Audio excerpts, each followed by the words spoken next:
Hello friends, आज हम जो पॉलिटी के हैंड रिटन नोट्स की सीरीज़ स्टार्ट की है उसका लेक्चर नंबर 6 करेंगे। कल हमने क्या किया था कि कॉन्स्टिट्यूशन की क्या फीचर्स हैं, विशेषताएं हैं, उनके बारे में पढ़ा था। तो आज हम पढ़ेंगे evolution of the states and UT, कि स्टेट्स एंड यूटी का एवोल्यूशन कैसे हुआ था, स्टेट्स कैसे बनी थी। ठीक है। स्टेट्स को बनाने के लिए 3 कमीशन आए थे, Dhar commission, JBP committee and Fazal Ali commission. One by one इस कमीशंस को पढ़ेंगे। फर्स्ट है धर कमीशन। इसमें क्या था, सीए मैंने शॉर्ट फॉर्म लिखी है, constituent assembly. Constituent assembly appointed SK Dhar commission in June 1948। June 1948 में कॉन्स्टिट्यूएंट असेंबली ने एसके धर कमीशन को अपॉइंट किया था। अब इस कमीशन को क्यों अपॉइंट किया था? क्योंकि to reorganise states on linguistic basis.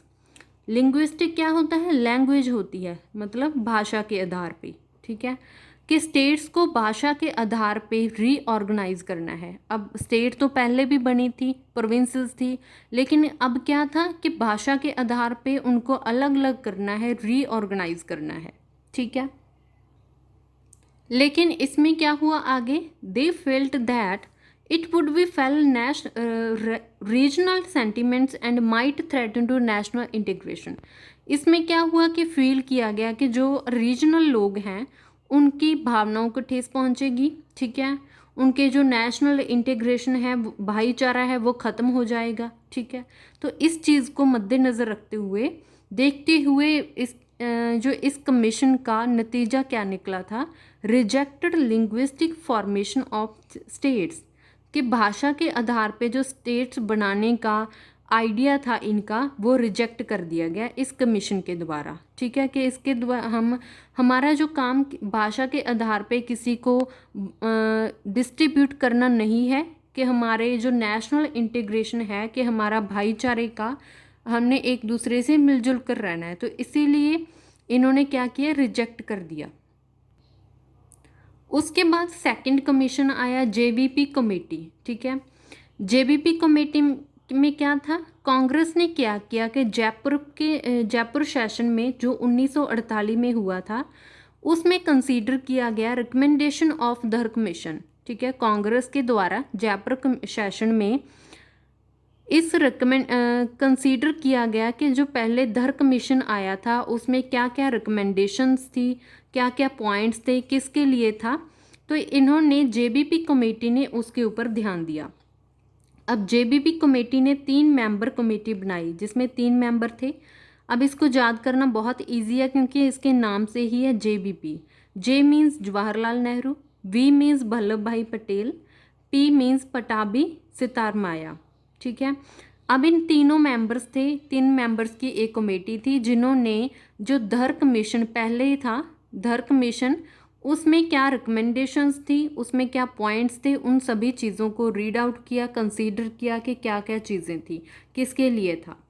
तो इन्होंने जब उन सभी चीज़ों के उनके पॉइंट्स को रीड आउट किया कि उन्होंने क्यों रिजेक्ट किया इस चीज़ को, लिंग्विस्टिक बेसिस पे स्टेट्स बनाने का जो आइडिया था, तो इन्होंने भी क्या कर दिया, जेबीपी कमेटी के दोबारा भी उस चीज़ को रिजेक्ट कर दिया कि language as the basis of reorganisation rejected, कि हम भी इस चीज़ को परमिशन नहीं देंगे, इस चीज़ को रिजेक्ट करते हैं कि इससे क्या होगा कि हमारा जो नेशनल इंटीग्रेशन है वो ख़त्म हो जाएगी। ठीक है,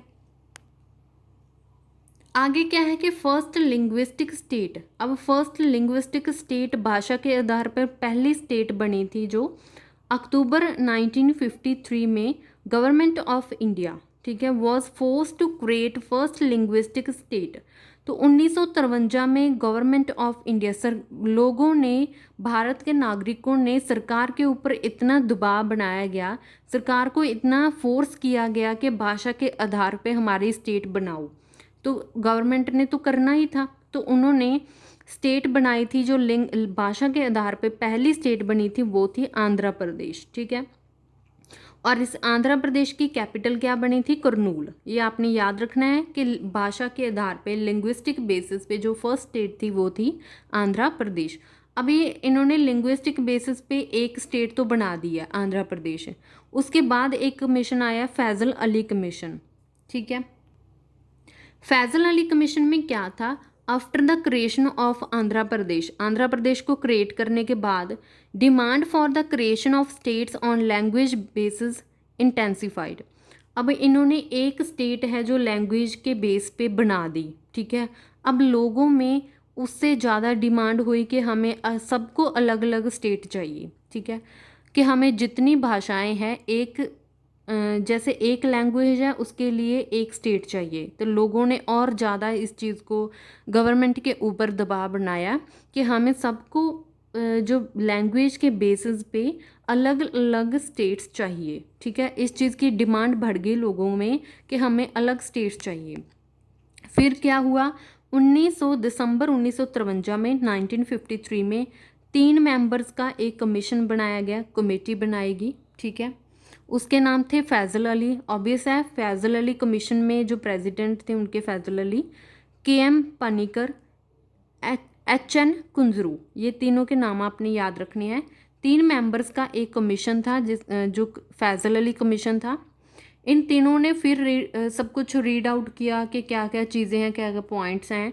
also called state reorganisation commission. तो इस फैज़ल अली कमीशन को स्टेट रीऑर्गेनाइजेशन कमीशन भी कहा जाता है, ठीक है। Accepted language as the basis of reorganisation of states. तो इन फैज़ल अली कमीशन ने क्या किया था कि इसको एक्सेप्ट कर लिया था। फैज़ल अली कमीशन के द्वारा अब लोगों का इतना ज़्यादा फोर्समेंट था तो इनको कुछ ना कुछ तो करना ही था, ठीक है। तो इन्होंने एक्सेप्ट कर लिया कि हम स्टेट्स को रीऑर्गेनाइज करेंगे लैंग्वेज के बेसिस पे। इसीलिए इस जो फैज़ल अली कमीशन को स्टेट रीऑर्गेनाइजेशन कमीशन कहा जाता है, ठीक है। बट इन्होंने एक कंडीशन रखी थी, rejected the theory of one language one state.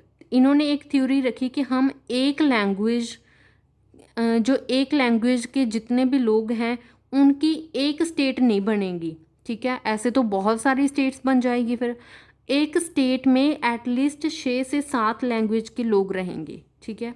जितने भी एक स्टेट में एटलीस्ट कम से कम 6 से 7 लैंग्वेज के जो लोग हैं उनको कलेक्ट करके एक स्टेट बनाई जाएगी। ऐसा नहीं है कि एक लैंग्वेज की एक स्टेट, ऐसे तो बहुत सारी स्टेट्स बन जाएगी, ऐसे तो फिर कुछ चलेगा ही नहीं ना।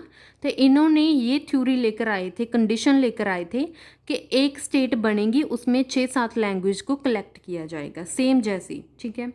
और इनका व्यू क्या था, unity of India should be the primary consideration. इनका व्यू था कि हमारा जो प्राइमरी कंसिडरेशन, हमारा जो मेन पॉइंट है वो यूनिटी होना चाहिए, हमारी यूनिटी नहीं टूटनी चाहिए। हम इन चीज़ों के पीछे भाग रहे हैं कि हमें स्टेट्स चाहिए, लेकिन हमें स्टेट नहीं, हमें यूनिटी को आगे रखना है, यूनिटी पे ही काम करना है, ठीक है। तो अभी ये फैज़ल अली कमीशन 1953 में आया था, 1953 में आया था, लेकिन 1956 में तब तक लैंग्वेज के बेसिस पे 14 स्टेट्स एंड 6 यूटीज़ बन चुकी थी, ठीक है। 1956 तक 14 स्टेट बन चुकी थी और 6 यूटी बन चुकी थी जो लैंग्वेज के बेसिस पे बन थी, ठीक है ना। ये आपसे पूछ सकते हैं कितनी स्टेट कितनी यूटी थी जो लैंग्वेज के बेस पे फर्स्ट टाइम बनी थी, तो 14 स्टेट 6 यूटी बनी थी। उम्मीद करती हूँ कि आपको ये आज का लेक्चर समझ में आया होगा कि कैसे कैसे कौन से कमीशन आए थे, हमारी जो स्टेट्स की फॉर्मेशन कैसे हुई है। तो अगर आपको मेरी वीडियो अच्छी लगी तो please subscribe my YouTube channel. Thank you.